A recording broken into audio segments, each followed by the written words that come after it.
Well, good evening, everyone. We're going to start. It's right at 7 o'clock. We don't have any people on, but we're going to do what I did with the 4 o'clock group.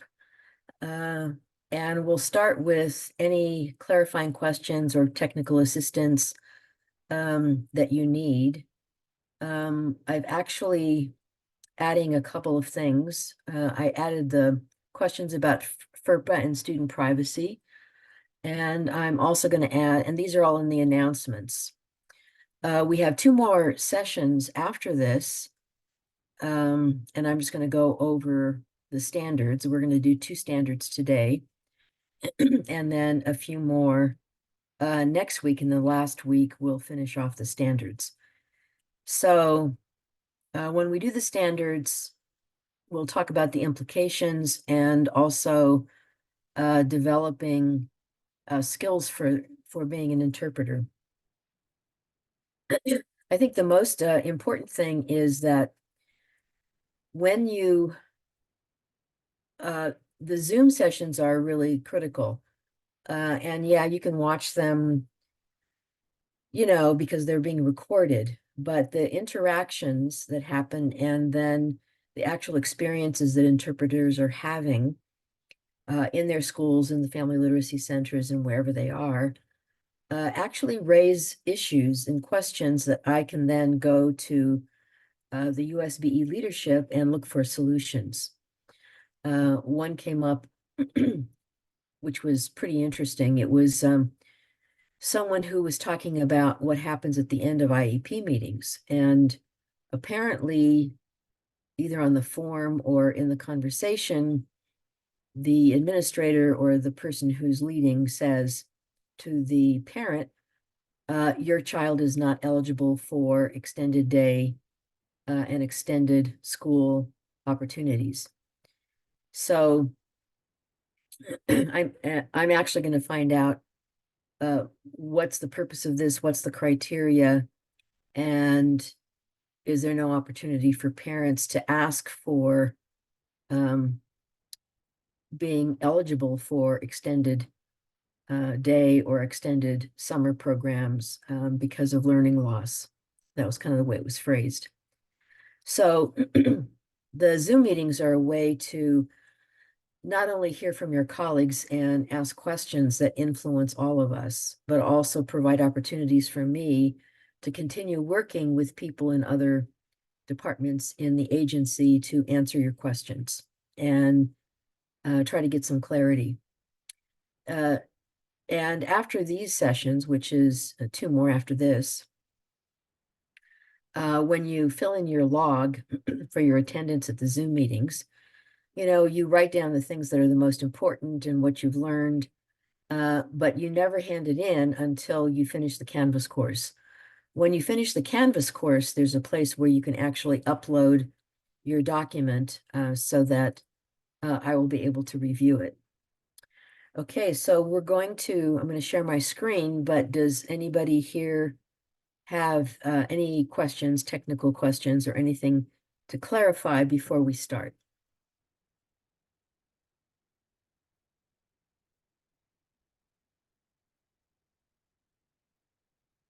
Okay, so when I share my screen, I want someone, Rebecca or Roy or someone, to say that they can actually see the screen.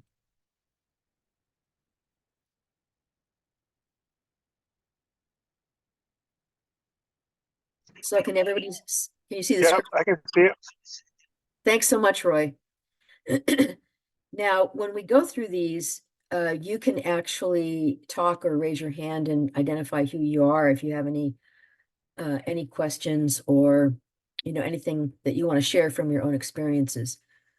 Last week we looked at the first standard, which is really about interpretation related to fidelity and the way in which interpretation happens so there's no miscommunication.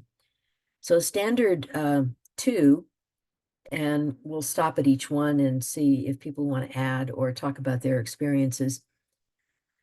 Standard 2 in module 4 is about confidentiality. And the idea of each standard, which is kind of the theme or the name of the standard, there's an ethical principle. And the reason there's an ethical principle is that it's framing the objectives underneath the principle as a way to understand the performance of the interpreter relationship to the ethical, acceptable way in which interpreters use their skills. So the first one is about not disclosing anything and treating every piece of information that you learn, whether it's written or spoken or in the performance of professional duties, or adhering to relevant requirements regarding disclosure,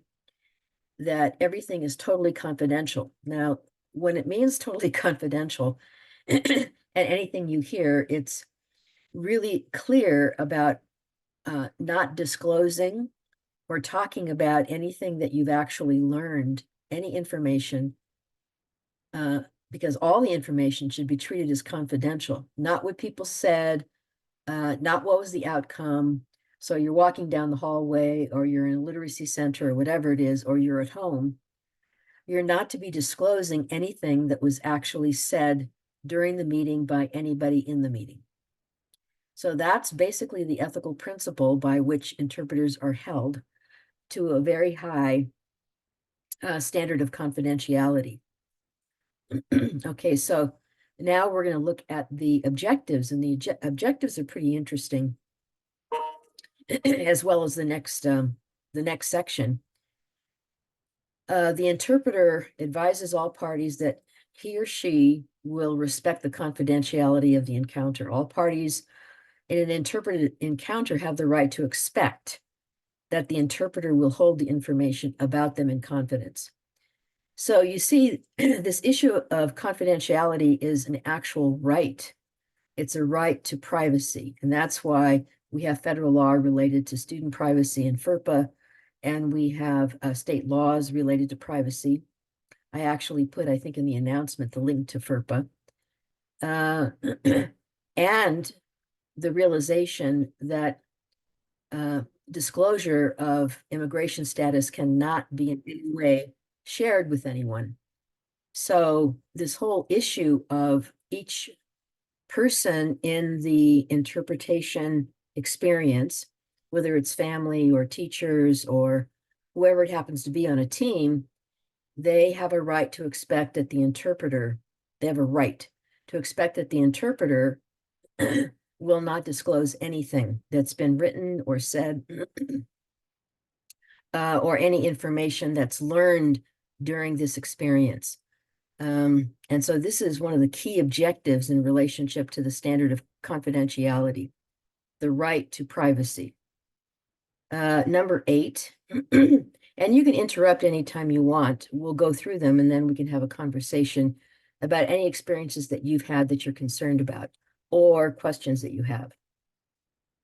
So again, the interpreter doesn't disclose anything that's spoken, seen, or written outside the interpreting situation without the express permission of all parties or unless required by law.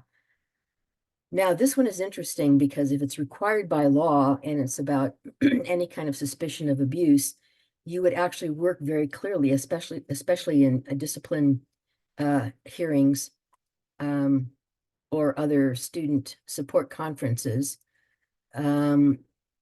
You would make sure that you would talk ahead of time with your administrator to make sure that those things that are covered by law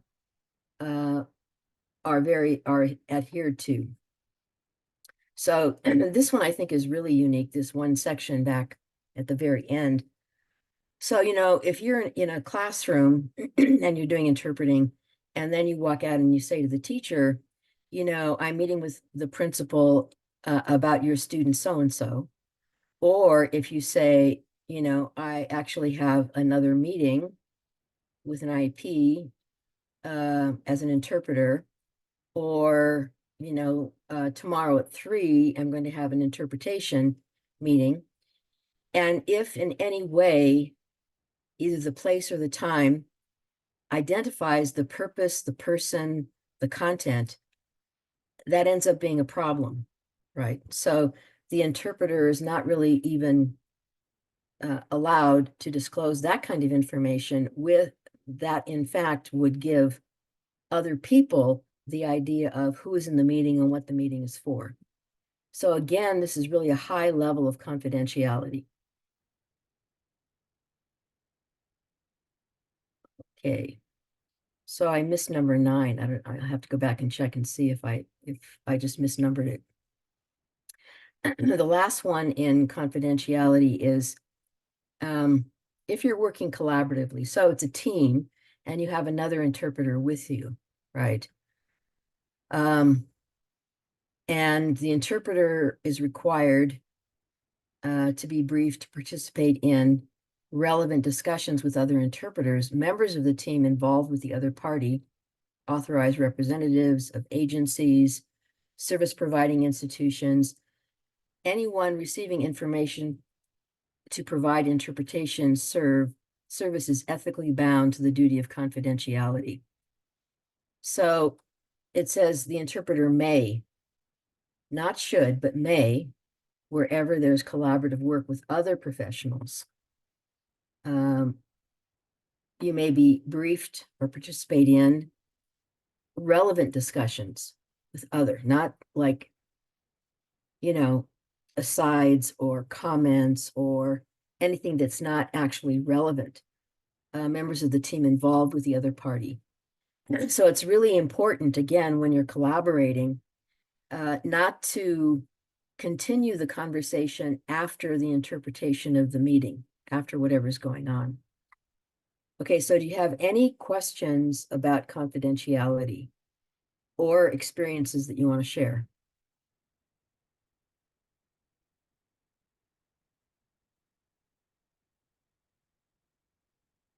Okay, I find this standard of impartiality incredibly challenging, and I'll give you a couple of examples why.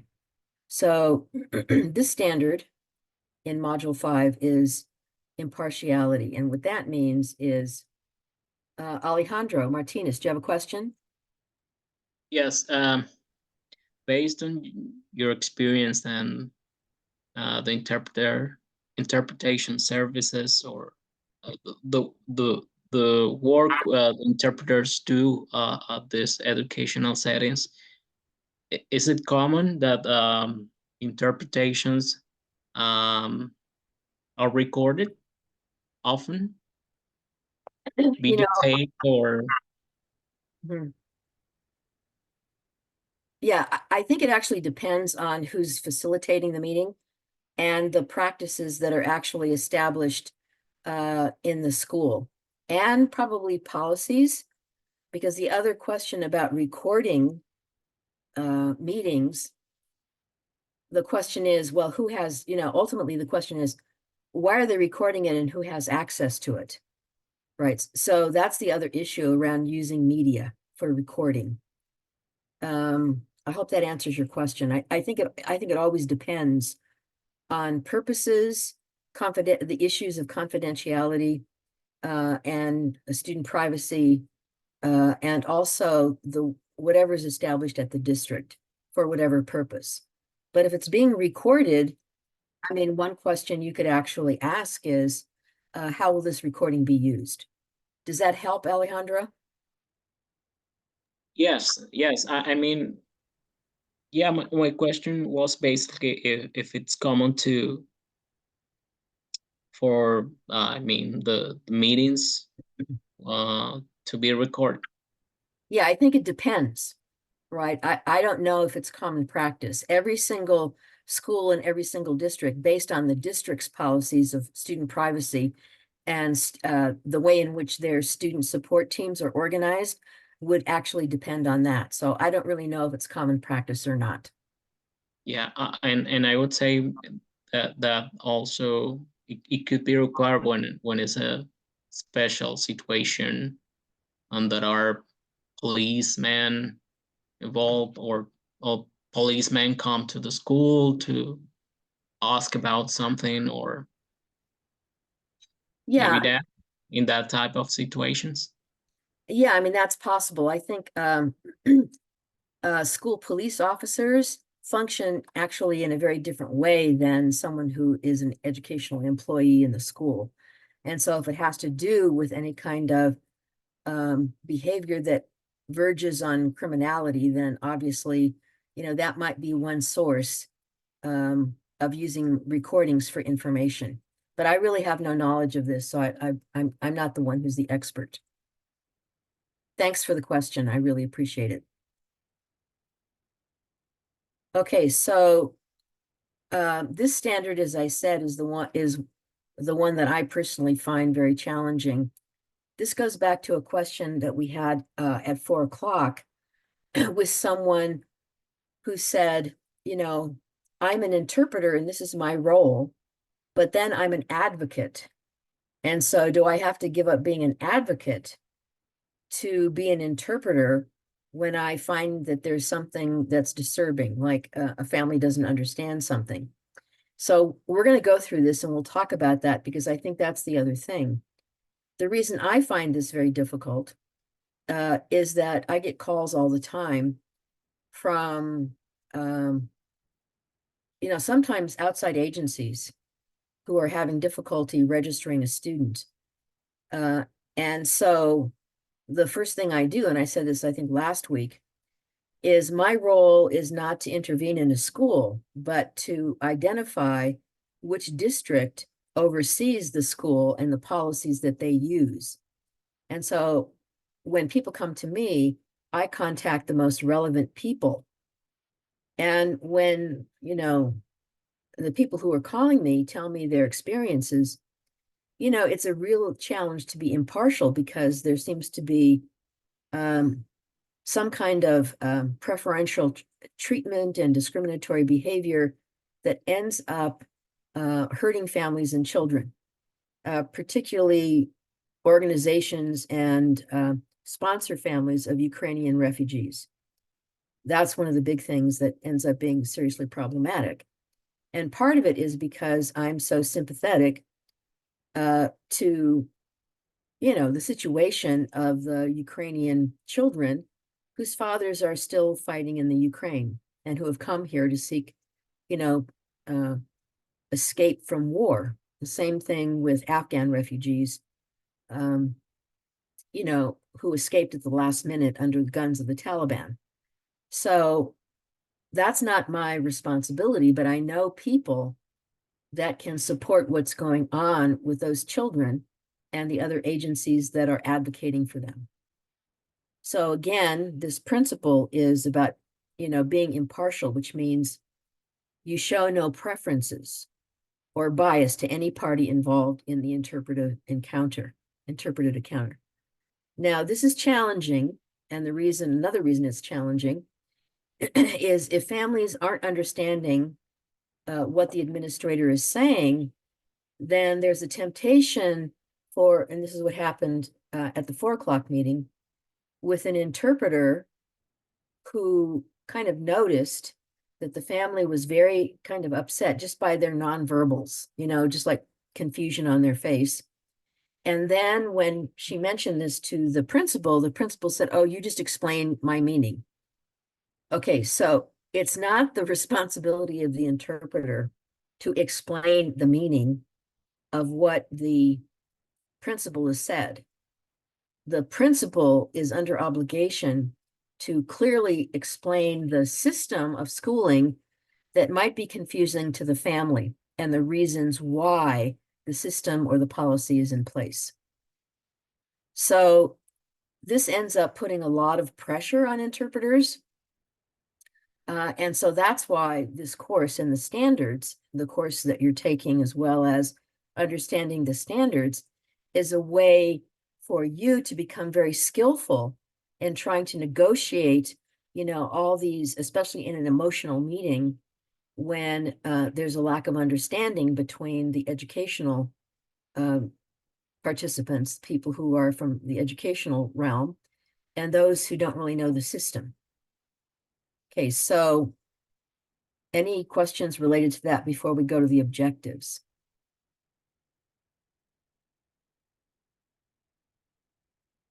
Okay, so under the objective, it says full communication not impeded or hindered by any bias or preference of the interpreter. Again, it goes back to the way in which interpretation is done for full and complete and accurate communication. Now, the explanation underneath, I think, is really challenging. So it says, avoidance of the perception that the interpreter has a preference or a bias towards any party involved. So the avoidance of the perception about the interpreter is really challenging.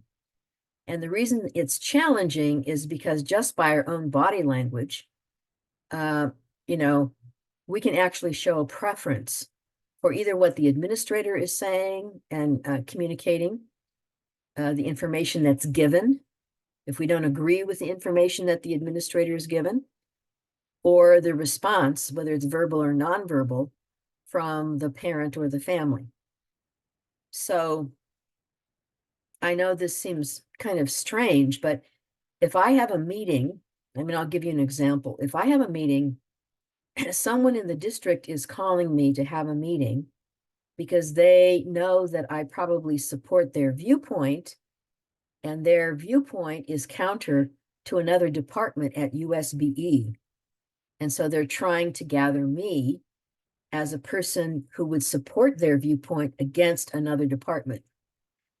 Now, when that happens, and that's happened recently, I don't respond to the meeting invitation. I'll respond and say not available, or, you know, whatever it is. Sometimes I ask why the person from the district is including me. And then when I actually do find out, you know, I'll say to them, well, I'm really not available. And the reason this is important is if we go down, the next one says the interpreter always remains impartial and informs all parties of the duty to remain impartial. So my whole thing was, and I was also on a charter school board, and it was a charter school that I really admire. But after the first meeting, I actually realized that because I'm a USBE employee and I know kind of the backstory of what's going on there, it was a conflict of interest, right? And the reason that's important is number 12, where it says, the interpreter declines to interpret when she or he has a personal or any vested interest in the outcome of the encounter. So if you're really committed to an outcome for a particular child that you know, and you work with the family, you know, you have to make sure that you're really objective and you don't show your preferences. Because remember, the very essence of interpreting is to communicate directly the information that's necessary for the family to understand. If the family doesn't understand the information that's provided by the educator, then it's the responsibility of the interpreter to actually say to the administrator, you know,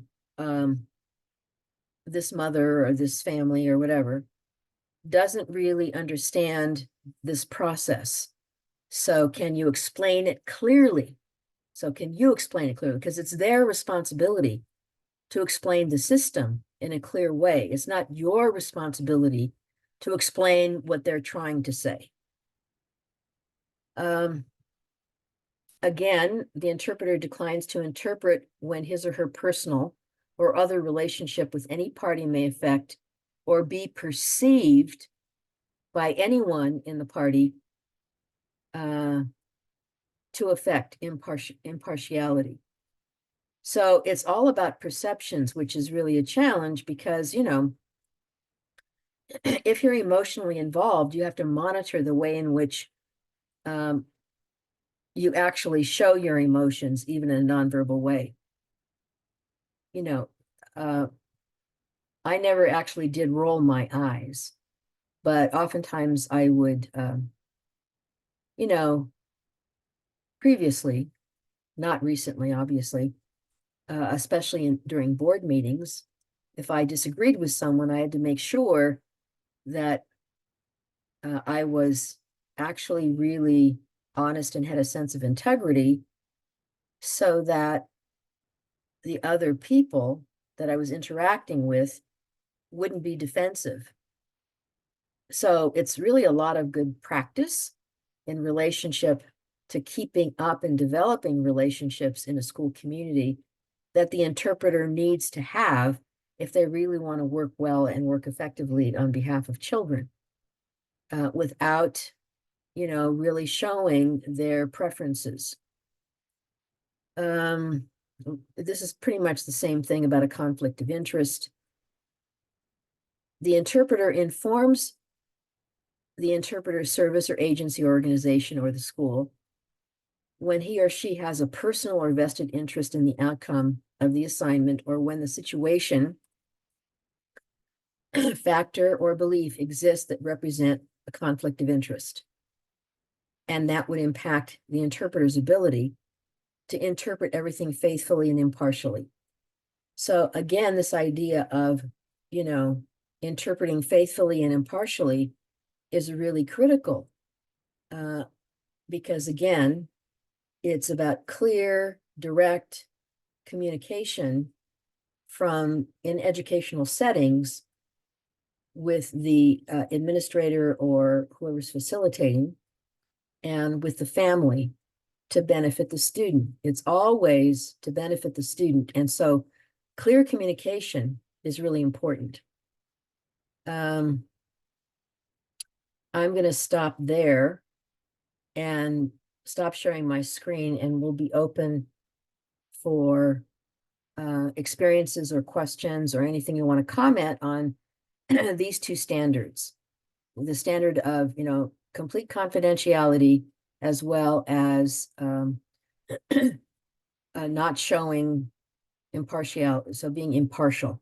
So not showing preferences or biases in relationship to the outcome of the meeting, whatever it happens to be. Okay, so we have a really wonderful small group. It's 10 of us. And so do you have questions or comments or any experiences that you want to share with us? Because remember, when you actually share your experiences in interpretation, it really benefits everybody. So I'll wait for, and we don't have to go for a full hour. We can, stop at 7:30 or 7:45, whatever. But feel free to ask questions or make comments or talk about anything that you're actually learning in the modules, or that you now understand better the standards, as well as the legislation, which is HB 305. Hi, Roy. Hi, how's it going? I have a quick question, and Sure. maybe it's something that has been covered. I don't know, but basically, when you are interpreting and you encounter a situation where, it's a minor or something like that, and they say something, in a sense of they're being abused or something like that, what do you do then? Like, do you stop? Do you continue? Or, what is the protocol there? Yeah, I mean, the biggest thing is whatever context it's in, remember you have to go to an administrator or someone else and say that you've actually heard this allegation of abuse, because it's, part of, you would be in big trouble if you heard something and you didn't report it, right? So you would actually go to the administrator and you would say, this is actually what I've heard, and you leave it in the administrator's hands. So it's not in your hands to report it to the authorities, but the administrator. Is that helpful? Yeah, thank you. Appreciate that. Well, you're welcome, Roy. Thank you for asking the question. It's really important.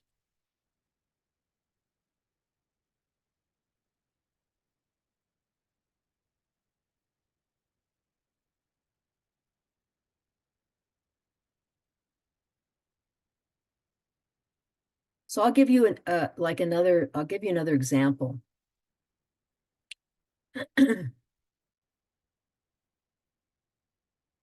So there is a group, I'm not gonna say which groups of people who want to create programs that segregate students learning English from regular education students. Now, this is against both federal law, mostly federal law, and civil rights law. And I'll actually put a joint letter in one of the announcements, and I might go over it in the last Zoom session. It's a letter, a joint letter from the Office of Civil Rights, from the Department of Education and the Department of Justice. And there are 10 criteria that every single district must abide by. This is civil rights law, and it's about the rights of every student to have an equal educational opportunity, no matter what language they speak, right? And so this idea of creating separate programs, like a separate program for newcomers, so that they're always with newcomers, and in high schools, they're programmed that way. So there's no way of heterogeneous grouping, so that students can have more of an experience with students whose English proficiency is at different levels. So when I was a high school teacher, I taught government and economics and history and English and humanities. And this was a long time ago, but we really got called on the carpet for creating a small school within a school where we had students learning English. It was called International School. And because of that, it created a track so that they couldn't really have access to grade level content. And as a consequence, didn't have access to advanced coursework or opportunities for college, being prepared for college and career. So this is a serious, serious violation. But there are people now, a range of groups, who see newcomers coming in, refugees or immigrants, or unaccompanied minors or asylees, and they want to create programs that separate those students from everybody else. And I just got this phone call today. So the reason I'm telling you this is that the work that you're doing and that you're being trained for is critical. It's critical to all of our families who have the advantage of speaking another language, right? They bring assets, experiences, and culture to every single school that each student is in every single classroom. And the opportunity for them to have equal educational opportunities, just like their English-speaking peers, is what HB 302 2 years ago said that they had to, because parents of diverse students have the right, just like any other group of parents, to make sure they understand the system of schooling and have access to every opportunity of high quality education. So I cannot emphasize enough the importance of your role as interpreters to implement the state law of HB 302. Someone in the 4 o'clock session actually said that she was working with the principal or whatever, someone, and so then, and she said, you know, I thought you might be interested, but you know, I'm taking a course and I pulled down this legislation and it's HB 302. And she showed her these 2 lines because a document was being sent home, not translated. It was just in English. And so these things are important because you now know the state law, you know federal law, you know civil rights law, you know the standards for interpretation, and you're able to create a different kind of environment for so many communities and families in Utah. So does anyone have any other comments? If not, you know, I just want to thank you. I want to thank you from the bottom of my heart for your commitment and your courage. And I know sometimes being in a Zoom at 7 o'clock or 4 o'clock is always challenging. It's challenging for me as well. But I learned so much from all of you. I'm just so thankful and grateful. Do you have any other questions, or do you want to share any other experiences that you've had in interpretation? Yeah, I think that as an interpreter, you must do learn to contain yourself. Be always aware of your body language. What you were saying previously. Um, it doesn't matter if you agree or disagree with anything that was said, or you are not going to roll your eyes um or say something, or maybe, yeah, the I think body language is important. And as an interpreter, you also have to um um uh be able to control your emotions and feelings, especially in front of the people you're translating or you are interpreting for. Yeah, and not only for this type of situations, but as though as it is part of your personality as well. So you always remained impartial.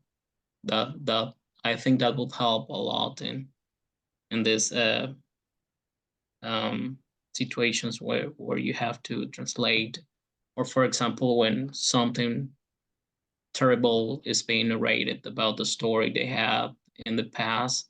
So you have to, I mean, be able to manage that those possible sad feelings or emotions, as I would say as a physician is able to manage when to manage a situation when when he or she sees blood or broken bone or something like that. Yeah, thanks, Alejandro. I think this idea of personality is important because sometimes people, I've had friends say, well, I said this and, it's just my personality. Okay, well, no, I mean, you can't use, somebody else's behavior to be triggered and then be emotional in a way that doesn't really support what your role is supposed to do. I mean, your role is very clear as an interpreter. And so it's just about practice. It's about taking a deep breath when you feel like, there's something that's unjust that's going on, because the person who's responsible for the education, you're not. You're responsible for interpreting in educational settings in a way that in some ways better supports the positive direction that educators can move to be a more inclusive and welcoming environment. So, this is just a great opportunity for personal learning, emotional balance, equanimity. There were times when I did focus groups with parents when I do monitoring visits. Parents would tell me the most horrible things that they were subjected to. And I couldn't sleep for weeks because I was so upset. And so the question ends up being, how do we maintain a healthy balance so we can continue doing the work that would most benefit the students in Utah? Sorry, Rebecca. Dr. Prada, I can't raise my hand. Is it okay? Oh, yeah. Go ahead, Rebecca. Okay, that's why I think standard 2 was pretty important tonight, to learn about the impartiality and confidentiality. If you feel like you can't be impartial, that it's okay to decline, to not interpret that particular situation, or not interpret for that time because you feel like you can't be impartial, or you can't keep your confidentiality. Then don't even accept the job. Don't do it. Yeah, no, I think that's a really wonderful thing to end on, because remember, this whole thing about your own personal integrity and conflict of interest, I mean, that's really a serious issue. There are board members who have certain political ideas, and maybe, they're running a charter school or they're lawyers for charter schools. And so the problem ends up being that how can they not have a conflict of interest when it comes to a range of students who are not like the students that they're on the boards for? So this idea of declining or acknowledging and saying, you know, I have a certain interest in this, and so it'd be better if you got another interpreter, is just a really honest, authentic way to be true to yourself and true to your profession. And I mean a profession as an interpreter. So Rebecca, that's a, you know, a powerful and a wonderful thing to say in a very honest and straightforward way. And, you know, I believe in being direct, honest, and straightforward, because otherwise, how are we ever going to move forward, right? As a community, as a learning community with each other, whether it's, you know, a registrar who is not acting appropriately with refugee students or families or whatever, you know, it ends up being, because of HB 302, the responsibility of that school to make sure they're interpreters. So that piece is incredibly important. So thank you for your comments and the things that you've said. I really appreciate it. And we're gonna leave early. We have about, I don't know, 18 minutes or 19 minutes. But again, I just want to thank you for all the commitments you've done and the way in which you're responding to Zoom and Canvas courses. Make sure you keep up, or at least you do Unit 1 for the Canvas course. Try to do Unit 2, Module 2. And I continue to check those 2 modules every week. I continue to email people personally and ask them how they're doing and if they want to drop the course, because there are things that come up. But if you don't tell me if there's some issue or, you know, some kind of sorrow or difficulties in your life, you know, then I don't know if you're really committed to the work that, you know, we want to do. So just keep me informed. And again, thank you so much. I appreciate everything that you're doing and your commitment to the children of Utah. And have a good week, and I'll see you next week. Thank you so Thank you. much, Goodbye. ma'am. Appreciate it. Thank you so much for your hard working with us. We really appreciate it. Have a great night. You're welcome. You're welcome.